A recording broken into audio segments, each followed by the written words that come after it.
Hello everyone, आप सभी दोस्तों का स्वागत है। इस वीडियो में हम लोग देखने वाले हैं जेएसडब्ल्यू सीमेंट आईपीओ को। जेएसडब्ल्यू सीमेंट आईपीओ की जो ऑफिशियल डेट और प्राइस बैंड की जो एक्सपेक्टेशन थी कि आज के डेट में आ जाएगी, वो यहाँ पे आ चुकी है, जिसके अकॉर्डिंग कंपनी की वैल्यूएशन कितनी निकल कर आ रही है, आईपीओ डेट, प्राइस बैंड और ग्रे मार्केट प्रीमियम जो स्टार्ट हुई है उसके अकॉर्डिंग कितने परसेंट प्रीमियम पे ग्रे मार्केट प्रीमियम कारोबार कर रही है, उनके बारे में इस वीडियो में डिटेल्स में बात करने वाले हैं। सो वीडियो को अंत तक देखिएगा और ऐसे ही daily IPO grey market premium से जुड़ी अपडेट के लिए चैनल को सब्सक्राइब कर लीजिए। साथ ही कमेंट्स में टेलीग्राम ग्रुप का लिंक दिया गया है, वहाँ भी जुड़ सकते हो टाइम पे अपडेट के लिए। जेएसडब्ल्यू सीमेंट आईपीओ, ये भी आईपीओ की बात करते हैं तो ये आईपीओ आपको इसी वीक 7 अगस्त से ओपन होने वाली है। जेएसडब्ल्यू सीमेंट आईपीओ 7 अगस्त से ओपन होगी और 8 अगस्त इस आईपीओ में दूसरा दिन अप्लाई करने के लिए समय मिलेगा। और नेक्स्ट वीक आपको 11 अगस्त की बात करें तो इस आईपीओ में तीसरा दिन, आखिरी दिन आपको अप्लाई करने के लिए नेक्स्ट वीक मंडे को आपको आखिरी दिन इस आईपीओ में अप्लाई करने के लिए समय मिलने वाला है। यानी कि इस आईपीओ के बारे में बात करें, जो इंपॉर्टेंट डेट्स आने वाले समय में रहने वाली है, 7 अगस्त, 8 अगस्त और 11 अगस्त, इन 3 डेट को इस आईपीओ के लिए देखा जाए तो इंपॉर्टेंट डेट रहने वाली है। कंपनी की फेस वैल्यू 10 रुपीज़ है। जो भी शेयर आपको आने वाले समय में एलोकेट किया जाएगा वो 10 रुपीज़ फेस वैल्यू वाली शेयर यहाँ पे एलोकेट किया जाएगा। जो कंपनी की प्राइस बैंड है वो 147 पे रखा गया है। इसी अपर प्राइस बैंड पे अप्लाई करनी है। लोअर प्राइस बैंड पे या 20 के प्राइस बैंड को आप लोग को सिलेक्ट नहीं करनी है, क्योंकि कई सारे यहाँ पे दोस्तों की द्वारा देखा जाए तो 20 के प्राइस बैंड या लोअर प्राइस बैंड को अप्लाई करते समय सिलेक्ट किया जाता है तो वहाँ पे अलॉटमेंट मिलने की चांस आपकी ऑलरेडी पहले ही खत्म हो जाती है लॉटरी सिस्टम के माध्यम से। तो अप्लाई करते समय कट ऑफ प्राइस 147 पे और 102 इक्विटी शेयर मिनिमम इस आईपीओ में एक लॉट अप्लाई करते समय आपको सिलेक्ट करना होगा, तो जाकर आपको इस आईपीओ में अलॉटमेंट आने वाले समय में लॉटरी सिस्टम के माध्यम से मिलेगी। कंपनी की जो इशू साइज है वो 3600 करोड़ की इशू साइज कंपनी की रखी गई है। इस 3600 करोड़ की टोटल इशू साइज को देखें तो 1600 करोड़ फ्रेश इशू है। कंपनी के पास पैसे आप लोगों को जाएगी यहाँ पे। और 2000 करोड़ की बात करें तो लगभग 200 करोड़ ऑफर फॉर सेल है, जिसके माध्यम से प्रमोटर्स और एग्जिस्टिंग शेयर होल्डर्स जो अपने स्टेक को सेल कर रहे हैं वो 2000 करोड़ तक की वैल्यू के शेयर आपको सेल करते हुए इस आईपीओ के थ्रू दिख रही है। कंपनी बुक बिल्डिंग आईपीओ है, बीएसई एनएसई दोनों जगह पर कंपनी की लिस्टिंग होने वाली है।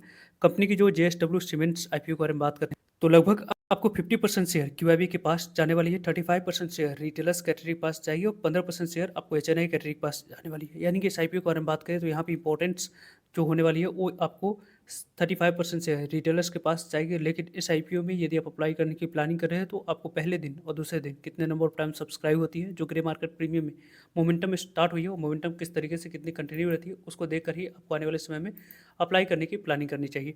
वैसे इस कंपनी की आने वाले समय में इंपॉर्टेंट डेट्स की बात करें, यदि स्टडी और अप्लाई करने के पॉइंट ऑफ व्यू से देख रहे हैं तो आपको आने वाले समय में 7 अगस्त इंपॉर्टेंट डेट रहेगी अप्लाई करने के लिए। 11 अगस्त यहाँ पे क्लोजिंग डेट रखी गई है। 12 अगस्त आपको अलॉटमेंट मिली है नहीं, उसके बारे में इन्फॉर्मेशन रखी गई है।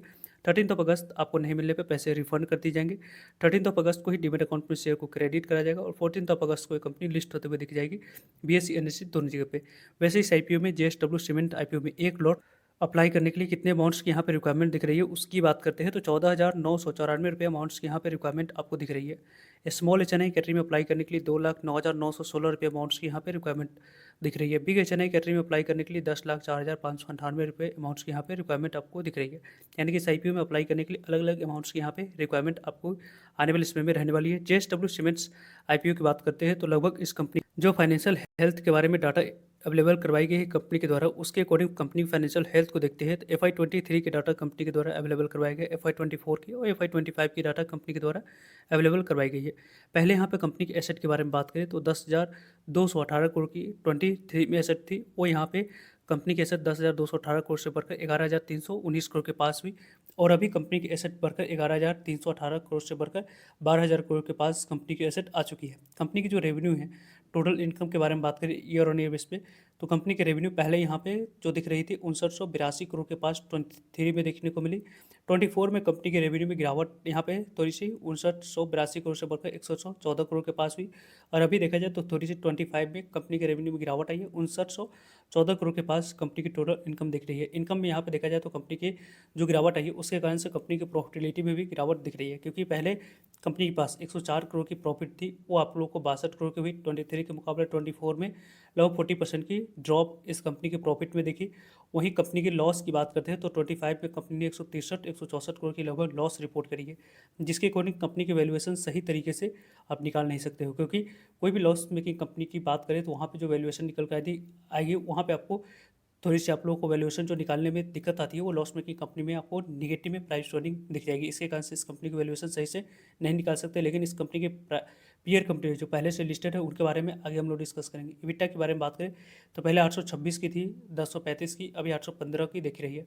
कंपनी की जो नेटवर्थ है वो यहाँ पे कंपनी की 2292 करोड़ के पास थी, 2464 करोड़ के पास, और अभी कंपनी की 2352 करोड़ के पास नेटवर्थ दिख रही है। कंपनी के रिजर्व सरप्लस 1296, 1399, अभी 1287 करोड़ के पास रिजर्व सरप्लस दिख रही है। कंपनी की टोटल बोरिंग के बारे में बात करें तो कंपनी की 5421 करोड़ के पास कंपनी की टोटल बोरिंग दिख रही थी, और अभी कंपनी की बोरिंग के बारे में बात करें तो 5835 करोड़ के पास कंपनी की बोरिंग दिखी। और इस कंपनी की बोरिंग की बात करते हैं तो 2166 करोड़ की टोटल बोरिंग कंपनी की दिख रही है। बोरिंग टर्म्स में यदि हम लोग डिस्कस करते हैं तो कंपनी की बोरिंग थोड़ी सी आप लोगों को इंक्रीज हुई है। कंपनी यहाँ पे जो बोरिंग है उसको कम करने के लिए कंपनी अपने पैसे की यूज़ थोड़ी सी करेगी। 520 करोड़ की पैसे की यूज़ आउटस्टैंडिंग जो बोरिंग है उसको कम करने के लिए यूज़ करेगी। साथ साथ जो न्यू इंटीग्रेटेड सीमेंट यूनिट है नागपुर में, यहाँ पे नागौर में राजस्थान में, वहाँ पे 800 करोड़ के पैसे की यूज़ कंपनी आने वाले समय में करती हुई दिखेगी। कंपनी की जो ओवरऑल फंडामेंटल हिला हुआ आपको दिख रहा है उसके पीछे की वजह है कि FY25 की जो फाइनेंशियल रिकॉर्ड आई है, जो डाटा आई है, वो यहाँ पे इंप्रेसिव डाटा नहीं दिखी है। इसके कारण से कंपनी की जो डेट इक्विटी है वो वहाँ पे 0.98 की है, जिसमें इंप्रूवमेंट की और ज़रूरत है, जो कि कम होती हुई दिखेगी। रिटर्न ऑन नेटवर्थ नेगेटिव में, profit after tax margin negative में दिख रही है। इबिटा थोड़ी सी पॉजिटिव में, प्राइस टू बुक वैल्यू 6.16 की दिख रही है। कंपनी जो पीयर कंपटीटर है उनके बारे में बात करते हैं तो यहाँ पे अल्ट्राटेक सीमेंट्स इस कंपनी के पेयर कंपटीटर के तौर पे पहले से लिस्टेड है, 59 के प्राइस टू अर्निंग पे दिख रही है। अंबुजा सीमेंट्स की बात करें ये भी पहले से लिस्टेड है, आपको 35 की प्राइस टू अर्निंग पे है। और श्री सीमेंट्स की बात करते हैं, डालमिया सीमेंट्स की बात करें तो वो भी 60 की प्राइस टू अर्निंग पे दिख रहे हैं। जेके सीमेंट्स की बात करते हैं वो भी लिस्टेड है। द इंडिया सीमेंट्स की बात करें तो उनकी भी प्राइस टू अर्निंग आपको जो दिख रही है वो यहाँ पे इस कंपनी की लगभग 2.38 की दिख रही है। लेकिन ओवरऑल जो हम लोग को आने वाले समय में इंपॉर्टेंट फैक्टर देखनी है कि इस आईपीओ की जो ग्रे मार्केट प्रीमियम मोमेंटम आई है, मोमेंटम किस तरीके से कैसी आप लोग को शिफ्ट होते हुए दिख रही है। साथ ही साथ इस कंपनी के पीयर कंपटीटर के बारे में बात करें, पहले से ही इस सेक्टर में काफ़ी ज़्यादा कंपटीशन दिख रही है, जिसके अकॉर्डिंग आने वाले समय में इंपॉर्टेंट फैक्टर रहेगा कि पहले दिन और दूसरे दिन आईपीओ किस तरीके से कितने नंबर ऑफ टाइम सब्सक्राइब होती है, इंपॉर्टेंट रहेगा देखना।